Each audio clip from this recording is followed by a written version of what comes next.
Welcome to the Black Girl Burnout Podcast. Kelley here. And over the past few episodes, we've been talking about staying human in an inhumane world.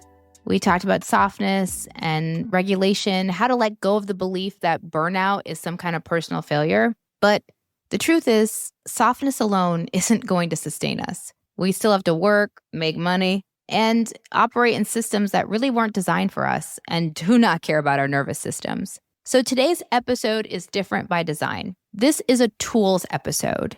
My guest today, Jessica Lackey, is talking about what it looks like to build a career, a business, or a side hustle without burning yourself out in the process.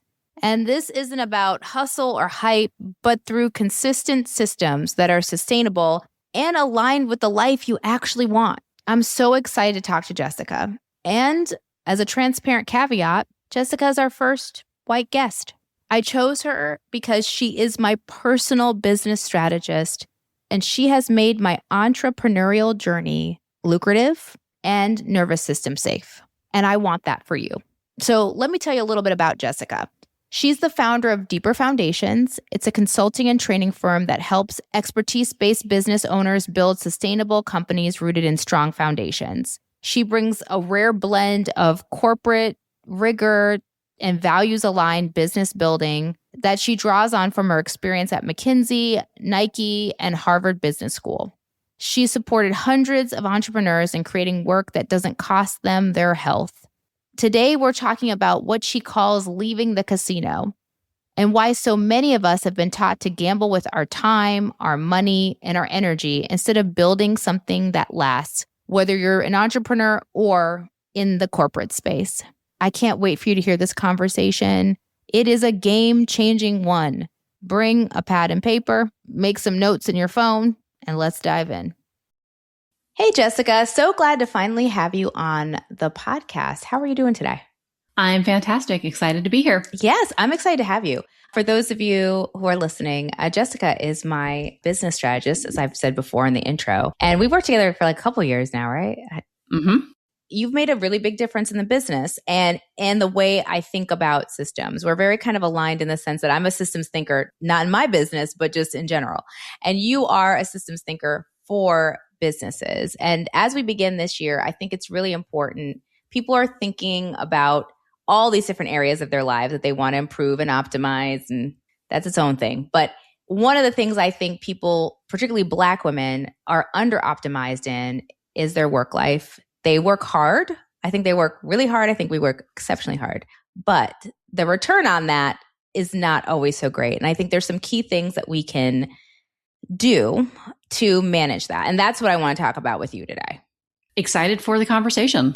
So diving right in, what I love about the book is you call it Leaving the Casino, right? That's the title. And part of it is you talk a lot about entrepreneurship and people who side hustle as this kind of casino framework of how we keep going in, betting on tactics instead of building something actually sustainable. I think a lot of people can probably relate to that, especially when you unpack it. What do you think some are the biggest myths that people have around entrepreneurship itself, whether or not you are a side hustler or you're a full-time business owner? I think some of the myths are that it's going to be fast, cheap, and easy, honestly. Yes. You know, to build a sustainable business takes time. It takes expertise. It takes the unwillingness to necessarily get a result quickly instead of saying, oh, I might actually need to make a year of YouTube videos before I find one that pops off. I may need to have a few years of referral conversations before I start to have a reputation. And I can't blame us, right? We live in a society where many individuals don't have a lot of savings, right? The reason we side hustle is because a lot of corporate environments aren't built for us to thrive. And so the goal is to get out as fast as possible and build something on our own terms. And I think there's too many people that want to capitalize on the 30-day challenge, build your $100,000 business in 6 weeks program because we want to believe it's possible.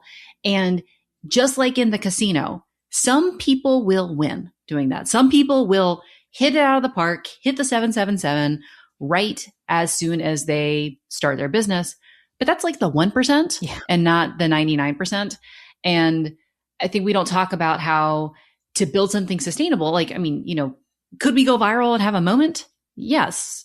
Is that how we build sustainability? Probably not. And I think a lot of people get caught in that. And part of the things that you're also, I want to pull two things apart. The first thing is when we talk about casino, you talked a lot about virality. You talked a lot about having an idea out the gate that hits big. And there has been this weird kind of mixture where everything requires virality. It doesn't matter if you're a doctor or if you are an influencer. All of that requires some kind of belief system around going viral, buying in. And there is inherently in the kind of social media influencing game, it is 100% the casino. If there's any other business that represents the casino, it is that, because it is like less about, I mean, there's skill obviously to all of this, but it inherently is just like you're trying a bunch and you never know what's going to hit. You put out 1,000 episodes of a series on YouTube and one random video pops off and all of a sudden you've done all the things, right? And so there's that piece where everybody is leveraging social media and I believe over like indexing and over believing in the casino in that way. So that's one. So I just want to start there and talk a little bit about that with you and then I'll come to my second point. But that first part about how everything has to have a viral moment, content creation, this kind of mixing of your business having to have that element. Have you noticed that as a trend? And what are your concerns about that? I think the biggest concern is that to have a business, you don't need virality. Now, you don't, right? Like we've been working together for a long time and you have two parts of the business. The consulting part, you need less than 10 clients to have a incredibly sustainable, profitable business. So all we see is virality because that's all that is publicly talked about. And, it's like viral content is what gets you to buy the short courses and things like that. But to have a sustainable business, you don't need virality, but that's just all we see on social media because that's like the whole point of social media is to show the game being played. So I think I want to dismantle that you don't need virality to have a sustainable business. So I want to decouple. Now, if you want to be an influencer and you want to like have sponsorships, and that's where we talk about in the book, we talk about the two types of businesses, the delivery model businesses and the creator model businesses. The delivery model businesses, bookkeeping, being an assistant, marketing as an agency, legal. You don't need tens of thousands of followers. You need 100 solid relationships. If you want to get monetized to build a podcast, or you want to get monetized through AdSense on social media, or you want to sell you only need, to sell one $27 book day in order to make your money. That requires traffic. That requires volume. But virality and broadcasting and sustainability and profitability are not synonymous. That's the important point. I really want people to get that because we're being funneled into the belief that it's one and the same. And I think that's really important. And people, when they start thinking about what kind of business do I want to do, they stop thinking about skill set. They stop thinking about how do I want to live my life, which we're going to get into those questions later. And they go straight for how do I get 100,000 followers on TikTok who will then buy my bookkeeping business as an example, right? Who will then buy. And it's just like, what people need to understand, what I have learned personally and working with you in general have learned is that may not be how you need to go. Like you said, if you want to be an influencer, you need to play the social media game. That is a part of the job. That is the job description. But a lot of people have businesses that when you actually talk to them about it, it's like you don't need to have 100,000 people validate or like a post to be successful at many service businesses, right? Having a loyal base of customers. And so, but people start there. That's what's concerning is people start, they have an Instagram account before they have a business plan. And you realize, especially from my experience, you do not need that to have a very, very successful business. And the last thing I would say is that not only do you not need that, I would say it is the equivalent sometimes, depending on your business, of playing the lotto and hoping that's how you're going to have financial security, like not doing any budgeting, not doing any like financial education, just saying, I play Powerball. That's my financial system. And I feel like for some folks, that's literally the equivalent of what they're doing with their business. It's really attractive to see the numbers go up and to the right, follower counts and things like that. It is much harder to say, How can I build relationships over time? How can I expand my network? How can I use the skills that I'm already great at to build that business? It's less dopamine centric, I think is the, feeling, but it's less immediately apparent that it's quote unquote working. But I built my business when I needed to leave corporate. I'm like, I don't have a social media following. I sold a high touch fractional COO service, and I needed a couple of relationships that led to a couple of clients that stayed with me for a long time. Now, to be fair, it's kind of like there's a difference. A lot of people like want to do a side hustle or something so they don't have to work. And I was like, the way I'm going to make money is by doing a job on my own terms. So like I went self-employment being like, all right, I'm going to still need to work to make money in the short term while I build up my influence so that over time I can go after quote unquote passive income, things like that. When I was doing my book budgeting this year, I budgeted for the cost of the book and actually buying the copies. I didn't budget for the revenue. I'm like, oh, that's right. This is actually money that people are paying for my book. But that came much later. But in order to pay my bills and break free of the corporate grind, I had to still do like a job just on my own terms. And I think that's the difference, is that if you want to, break free and side hustle and things like that, the side hustles don't just have to be, let me gain influence so I don't work. It could be, let me work in a different capacity. That's really critically important. And that's what the second piece that I wanted to dive into, which is this understanding that businesses are not a slot machine you put quarters into and hope the 777 comes up and you're free. It is a job. Entrepreneurship and side hustling, it's just a second job. And maybe that's what we should start calling it, so we understand the language of what it requires, right?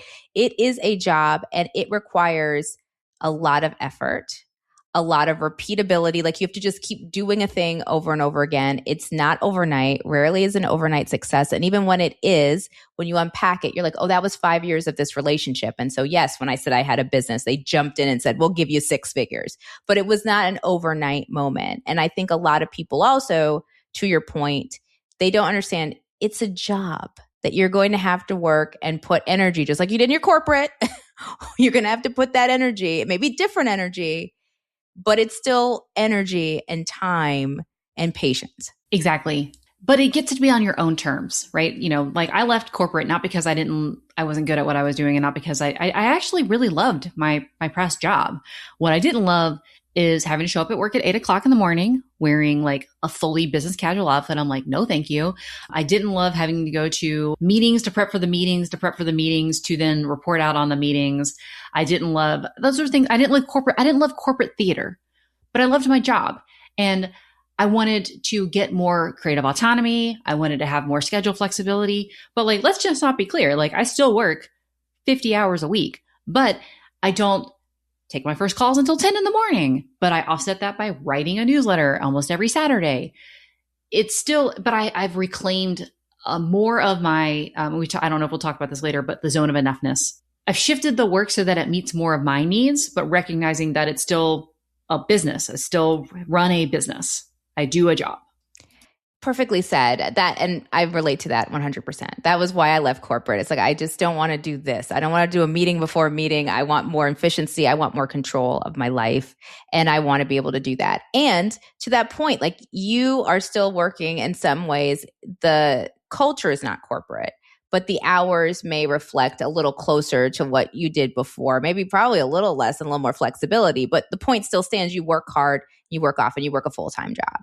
And there are people who may not want to do that. And there are still ways to be successful without working 50 hours a week, but you have to understand the trade-offs of that, right? Like, and you have to understand your business, right? Like that is the point of like, what is the business you're doing? Because I think that's the other piece that people are not always getting. And so there are plenty of things. We know what the myths are, but we don't often know what are the kinds of key questions. Like I said, some people don't know their business. They don't know their zone of enoughness. You brought that up already. And that's because I don't think we're asking the right questions of ourselves. And your book specifically, the first half of it is key questions. And so I wanted you to go over them a little bit. We're going to dive deeper into a couple of them because there's a lot there. There's a lot in the book, but just a very high level, run us down. What are some of the questions you should be, if you're sitting here going, you're nodding, what are some of the questions you should be asking yourself? I want to take one step back because so I started writing the book with the idea that we're being sold kind of like myths and tropes about how to build a business. So I thought the entire book was going to be like dismantling. This is how what they're telling you is how marketing works, and how does marketing really work. This is telling you what you need to hire and those things. But as I was writing those things, I was like, oh, actually, how you choose to hire, what you choose to do for marketing, how you choose to structure your offers is incredibly dependent on the type of business that you really are trying to build. So the tactics sort of assume you're trying to build a certain kind of business. So I had to say, well, actually, the book isn't dismantling these tropes. The book is 2 parts. What business are you running? And then how does that inform the decisions you need to make in your business? So the 5 questions I start with are: 1, what type of business are you running? 2, what stage of business are you in? Because the strategies that work for people who are scaling are different than the people who are starting. So we can't, even if it's quote unquote the right strategy for scaling, if we try to do it too early, it's going to cost us time and money. What's the impact you want to have in your business? Because again, we're sold the idea that we must have 100,000 followers versus I work with 5 people really closely and make tremendous impact in a more relational capacity. What's the responsibility you want to hold? Because building a team and running a community and all the things we're told we're supposed to do come with some responsibility to them, and we may not actually want to do that. And then finally, what is enough for you related to time, flexibility, money, and then creative autonomy? So those are the questions, because in order to make decisions about marketing, pricing, hiring, you need to know the answers to those questions, because otherwise you will go astray. And these are the questions that the casino will never ask you when you enter it, right? That's the part that I think is really important to emphasize. Is like when you start with, oh, virality. Oh, somebody offered me a 6-figure framework. Oh, they told me this is AB. I will teach you 1, 2, 3 into having business A, B, C, D, right? None of these questions are ever asked. You just find yourself buying a program, going through the program, and then halfway through, you're like, wait a minute. I don't actually want to do this business. Like it clicked to me, $5,000 later. If your audience hears one thing out of this, if you sell to organizations, please don't have a lead magnet to an automated funnel to a click to buy program. It's an entirely different business for an entirely different audience. But the casino makes its money by selling you things, by overriding your agency, because it's about FOMO, it's about missing out, it's about influence, it's about look at all these things, look at the shiny things that's possible for you. If the casino asks you to slow down to think about, is this program relevant for me and my goals? You know what you're not going to do? You're not going to buy it. So the casino is designed to shortchange and override your agency and autonomy to sell you a thing you maybe didn't know you needed. These questions are designed to say, this program may or may not be the right program for me. I'm going to slow down enough to decide and then walk forward with intention. Yes. And add to it the fact that there's a lot of nuance here, because the other thing you see is a lot of coaches selling things that may look like you, or may they're women. And like, I understand. And what you start to realize, this is my own personal opinion, is that you start to realize like it's like a multi-level marketing scheme. Like it's just, they're making money off of you spending your money. And one of the questions you ask is what impact do you want to have on your business? And so ultimately, if you want to replicate that, I do think their frameworks will work, right? But ultimately, is your impact going to be, I got 55 people to buy a $10,000 product for me? Or, which I think a lot of women who enter business, and particularly Black women, they're community centric. They want to have a purpose. Like their businesses fuel a purpose. And so when we talk about impact, it's not like I sold these many widgets and people bought it. It's more like I changed the way we do skincare. I changed the way, businesses hire people because of what I did, right? Like that is the part that you miss when you get the ad that tells you can make 6 figures in your business. Doesn't matter what it is, 6 figures guaranteed. Buy my framework. And I think impact is so different for everybody. When I was thinking about my impact, my life coach, when I thought I wanted to be a coach, turns out I'm a business consultant, but my life coach, every time she tried to scale a group more than 8 to 10 people, it didn't work. The group got unruly, and she's like, no, actually the The right impact is I want to be able to have conversations that fit around a dinner table. She wanted to look people deeply in the eyes and make those relational connections. And you know what? She didn't need social media. She didn't need those things to do that. Now, if you want to like reinvigorate and revitalize skincare, you need a lot of people for that. But also, it's important to know what kind of business you're running, because the strategies to grow an e-commerce brand, the strategies to grow an influencing brand, the strategies to grow a consumer products company, to grow a kind of selling coaches, selling courses and digital products, and then selling relational services, they're all so different. And so it's really important to say, ask who is selling you the thing, and does the model they're going to teach you match the business that you run? And again, like I guarantee that like that's not covered in the Facebook ad, because again, like that's not the point. So I really want to say, like, none of these strategies are bad. They just might be mismatched for what you're trying to do. When it comes to impact, now that more people know about me through my book, it is scary. It is scary because I'm like, people who don't know me are going to be hearing my voice. And when I was running a business where like I had like 5 clients at a time, I knew them all, and it was safe for my nervous system. This kind of visibility is less safe, and I'm more on display, and it's a trade-off I walked into intentionally, but it was something that I really considered before, quote unquote, going more public. Let's talk about something too many of us carry in silence: money. The fear, the shame, the confusion, the pressure to hold it all together when it feels like everything is falling apart. Debt, divorce, caregiving, trying to stretch one check into 2.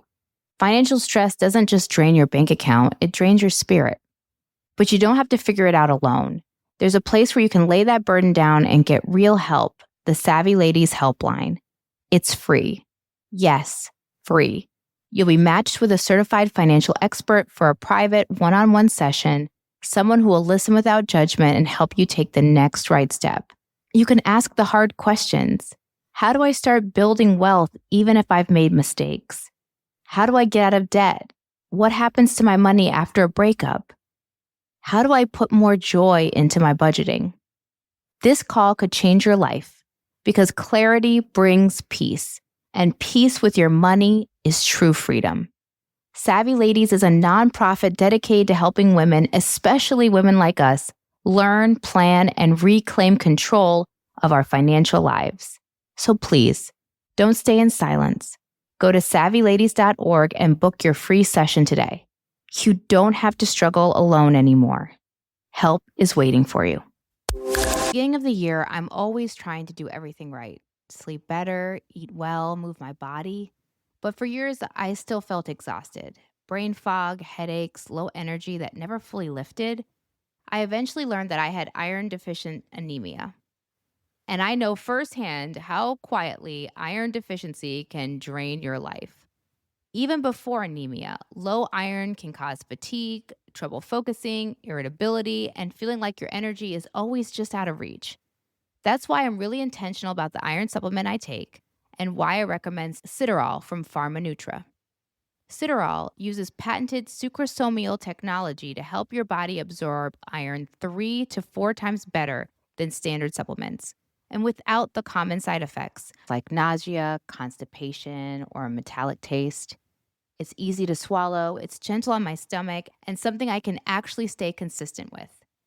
If you're starting the year feeling tired or foggy despite good habits, you're not alone, and this might be the support your body needs. Head to pharmanutra-us.com and use the code BGB for 10% off your first order of Citarol. That's PHARMANUTRA-US.com. Promo code BGB. We're going right into what business are you running? So that's the next question I really want to get to and unpack. But you bring up a lot of things, right? A lot of people start businesses for many reasons. I think some of it is impact-based. I find impact tends to be something that a lot of female-identified folks say up front, like they have a purpose, right? And even if the purpose is, I just want to make money to be more present as a partner, more present as a parent, whatever that is. And Black women are very community centric. So a lot of their business, it's like, it could be a lash care business, but it's really about community. It's like, I want to be the place you want to go to get your lashes because you're going to have a good time. You're going to feel safe.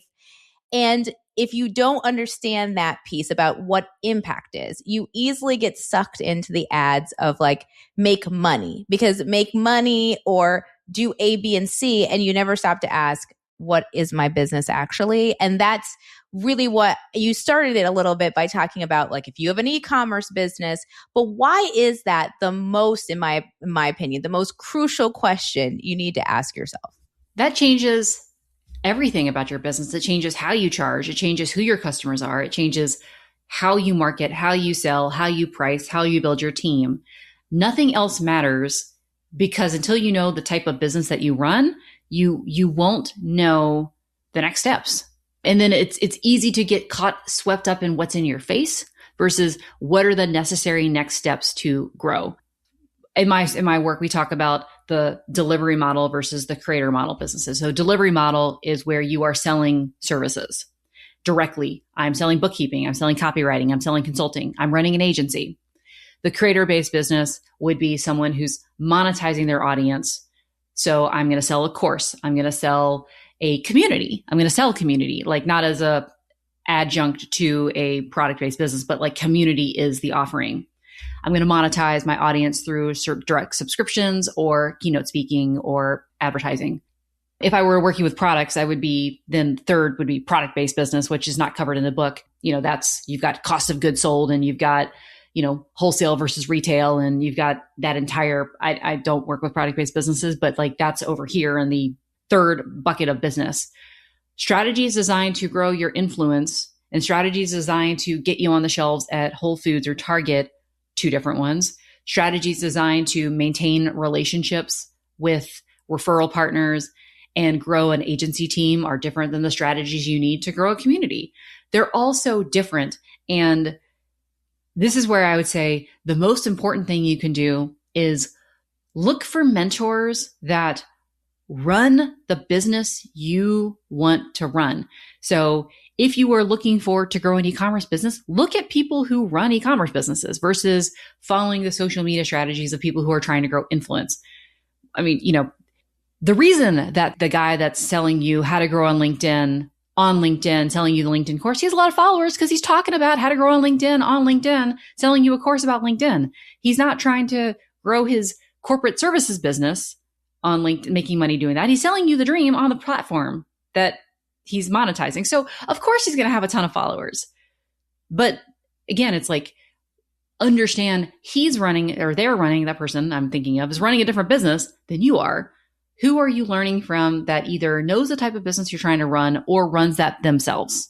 That's crucial. And really the goal of this episode, and just when I talk to people at all about entrepreneurship, even corporate, what doesn't matter what space you're in, but if you're building a business particularly, to stop building a business in reaction to X, in reaction to a framework, in reaction to a program. And I can testify to that firsthand. A lot of what happens in entrepreneurship is you get out there and you just start buying, you enter the casino, you start buying new stuff. And I can't tell you how many times I realized, oh, that's not actually the business I want to have. But when did I realize that? After I bought the product, after I was in the mastermind, after I took on somebody who's coaching me. That's when I realized, oh, that's not the business I want to have. And it's because I didn't think enough about, and to be fair, I didn't have frameworks like you that made it easy to go, oh, yeah, that seems appealing. Nope, don't want to do product-based businesses. Yes, I want to be a creator. It was easier to determine, but still extremely dangerous way to go in and bump around against everything and then be like 5 years later, how many thousands of dollars poorer, I found my business. I also want to point out that going to business school is not an antidote to this. My experience, I just had more money to pour in a little quicker because I had corporate savings. So I did the more expensive than I want to admit mastermind. I did the no way should I have spent money on this website that was going to sell my services myself. Like I spent a lot of money pretty quickly trying to grow my, spend my way to business success. I ran the ads until and then they didn't work. I joined the programs. I did the things. So I want to make sure people, if you have fallen prey to the casinos, tactics. One, you are not alone. And two, it happens to all of us. My mission is to help people find their way out a little faster, but it's designed to do this to us because it's the only thing we see. And I think we are told we don't know a lot when we start in our businesses. And I actually want you to think you know way more than you think you do in almost every cases. You know how to talk to people. You know how to I have to unlearn and unteach people. They're like, this is how I think about selling. I'm like, no, just be human. Just be human. Go talk to people. I have to unteach them some of the bad habits that have been built with building a business. But I think we are also told we don't know enough. I'm like, actually, you know way more than you think. And you are uniquely skilled at building relationships because you're a human being who cares. Let's leverage that instead of thinking that we don't know the answer. Yes. And very important point that you're making when it comes to this. And yes, there are still elements of the casino you may get trapped in, but the fact is you don't actually have to be. And there are a lot of questions you can ask yourself that you don't need an MBA for. You don't need a sales marketing certificate for. You can just know yourself, which I do always say that business ownership is deeply personal.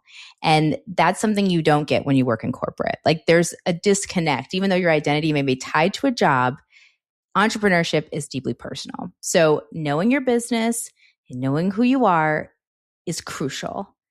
The second thing, though, to me that I feel like people get stuck with is you talked about zone of enoughness and knowing what enough looks like, how to build a life that is financially sustainable, energetically sustainable, nervous system sustainable, right? Mental health sustainable, all those things. And it's important to me to talk a little bit more about this because along with the casino, there is this kind of almost proselytizing ministry around 7 figures and 6 figures and come join us. And you have to make this much money to have enough. And I've seen so many people get derailed and literally destroy their business chasing 6 figures, 7 figures, a dollar amount. Can you talk a little bit more about how to do that? How to determine your zone of enoughness?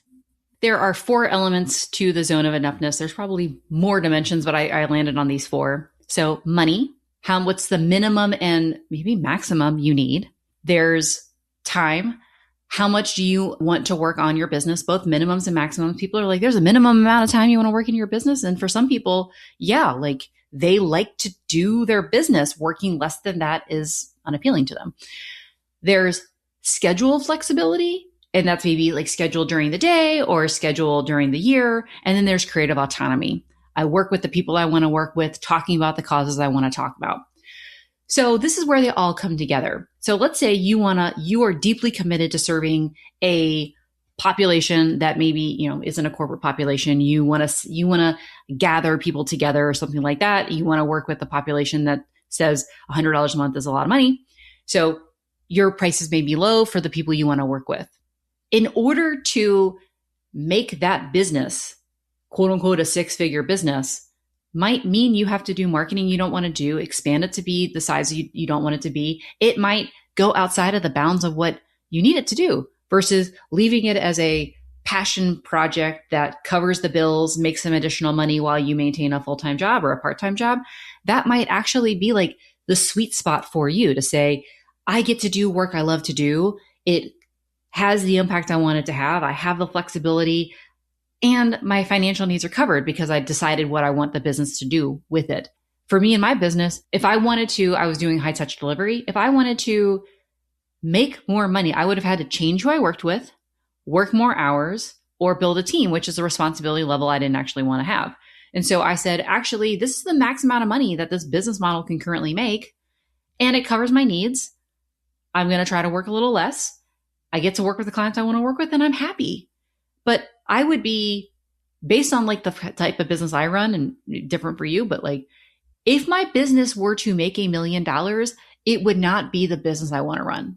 And I don't want to have people delivering on my behalf, necessarily the consulting I do. I don't want to have an audience of 100,000 people. I don't want to sell lots of courses to people who I'll never meet. That's not the kind of business I want to run. That level of financial, quote unquote, money is out of alignment with what I'm looking for in my life. And I've done the math on the homework of like, what does my business need to bring in? My husband, what do we have? What is looking like for retirement? How do we want to give money away? And we landed on a number that's like, yeah, like this is the hours I work. This is the revenue I bring in. This is the clients I work with, and we're happy. And that's the part that gets lost when people start doing this, like 6 figures, 7 figures. It's, first of all, I will say it's absolute nonsense. I have been extremely happy and wealthy in the sense of my income to debt ratio being being fabulous, right? On, 60,000 a year. And I have been broke and sad on 6 figures. So it is, this idea of a number will save you is a lie. And it is a lie, in my opinion, based on capitalism. Like it is, capitalism will have you out here trying to make 7 figures for what?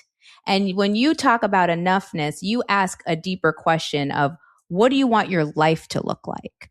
What are the elements you want to have in it? Can you still honor the first question of what your business is?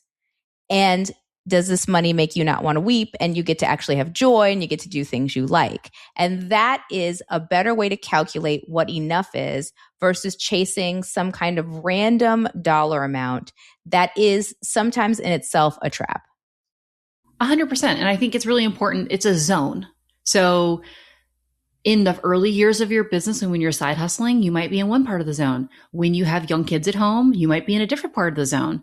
When you have, unfortunately, our system doesn't really have like elder care support. So when you're in the sandwich generation, taking care of kids and taking care of family, you might have different requirements related to schedule flexibility and time flexibility that impacts maybe money and time or money and creative autonomy. It's a zone because we move in and out of it based on the seasons of our lives. So, capitalism would say it's up and to the right. It's like more money, more impact, less time, work all day and, never work a day in your life type of thing, right?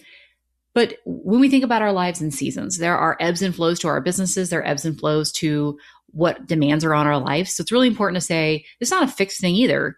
It's a cycle of which we need to say, what's important in my life right now? And then how does business serve my life versus the other way around?